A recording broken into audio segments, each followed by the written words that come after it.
Factor investing हे नेमकं कोणत्या गुंतवणूकदारांसाठी आहे? का सगळ्यांनी याचा विचार ते करू शकतात? मी म्हणेन एखादा जो अनुभवी गुंतवणूकदार आहे त्यांनी याच्याकडे नक्की डोळसपणे बघण्यास हरकत नाही, कारण त्याला आता मार्केट सायकल्सचा एक अनुभव असतो.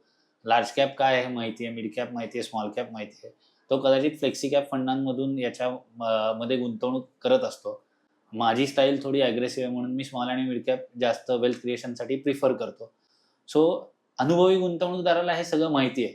तो कदाचित इन्व्हेस्टेड असेल एखाद्या पॅसिव्ह फंडामध्ये देखील, म्हणजे निफ्टीमध्ये पण इन्व्हेस्टेड असेल, तर त्यांनी त्याचा हा कोर पोर्टफोलिओ तसाच ठेवून एक सॅटेलाइट थीम म्हणून इकडे नक्की बघायला हरकत नाही. पण जो नवीन गुंतवणूकदार आहे त्याला मात्र म्हणेन मी की त्यांनी थोडं फ्लेक्सी कॅप ओरिएंटेड गुंतवणूक करावी किंवा इंडेक्स बेस्ड गुंतवणूक करणं योग्य राहील.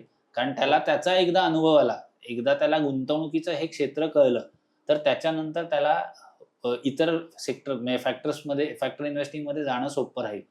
त्याचा बेनिफिट काय असतो, तर फ्लेक्सी कॅप किंवा इंडेक्स बेस्ड इन्व्हेस्टमेंट जेव्हा तुम्ही करता, प्रिडॉमिनंटली जी लार्ज कॅप बेस्ड असेल तर त्याच्यात व्होलॅटिलिटी कमी राहणार आहे. एखाद्या नवीन गुंतवणूकदाराला रिटर्न्स कमी व्होलॅटिलिटीने मिळाले, भले ते कमी मिळत तरी त्यातला जो एक अनुभव आहे तो चांगला असतो त्या प्रॉडक्टचा, त्या ऍसेट क्लासचा. मग त्याचं कन्व्हिक्शन बिल्ड होतं. म्हणून त्यांनी या प्रकारे जावं.